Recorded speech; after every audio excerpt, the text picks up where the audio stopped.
Со реконструкција на ситуацијата на пронаоѓање на првото дело на икони на Виничко кале во далечната 1985 година, во комбинација со презентирање на документарен филм од првите ископувања на овој локалитет, сето тоа документирано и ниспечатени плакати на кои беа презентирани 14 мотиви од најголемата колекција на икони кои музеот Теракота ги поседува, Виничко кале синоќа ги собра виничани за уште еднаш да ги потсети за вредноста и богатството кое како општина го поседуваат. Со своето значење како единствени и уникатни примероци на уметничка креација откриени во целокупниот христијански свет од периодот на раното христијанство, 5 и 6 век, во годините што следуваа, станаа најекспортирано културно наследство од Македонија ширум светските галерии и музеи.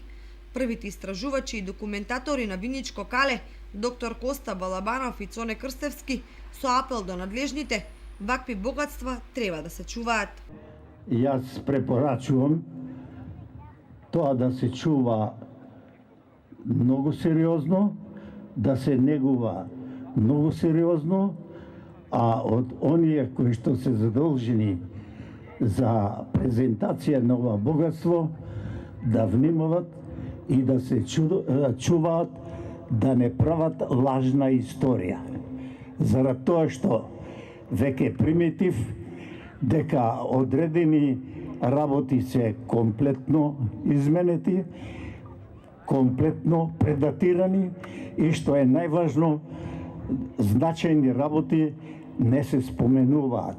Например, не се споменува дека одреден број од теракотните икони прво беа презентирани во Ватикан. Во Ватикан прв тие икони ги виде папата. Вие ми дадовте стварно да го видам светот. Некој може би се летуваат и сега така. Јас имав таа прилика од виничани да ме почастат да го видам светот. Нивниот повеќедеценијски истражувачки труд во афирмација на Виничко кале и теракотните икони синоќа беше признаени од страна на градоначалникот Ивица Димитров, кој лично им врачи плакети од општина Виница. Со овие настани и програма која ќе следува утре, задутре и во недела, ние како нова локална власт се обидуваме да ја прошириме туристичката понуда на градот. Со повододенските манифестации, сега со овие 4-дневни активности, во чии рамки очекуваме повеќе гости од странство, сакаме да ги менуваме работите. Сакаме да наметнеме нов имидж на Виница.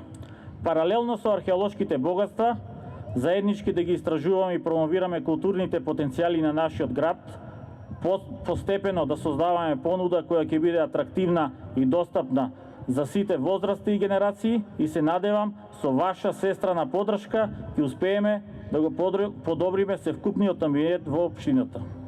Вечерашниот јубилеен 40 години од откривањето на теракотните икони беше добар повод јас како градоначалник во име на сите жители на општината да искажам јавна благодарност на две личности кои носат најголемата заслуга во откривањето на афирмацијата на теракотните икони.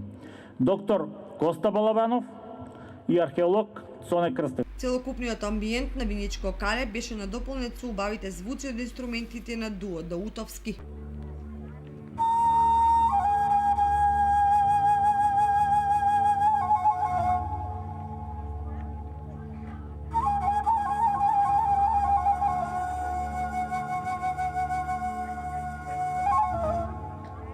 Од 2005 се занимавам со музичка археологија, која што верувајте е веќе велесила во светски научни рамки.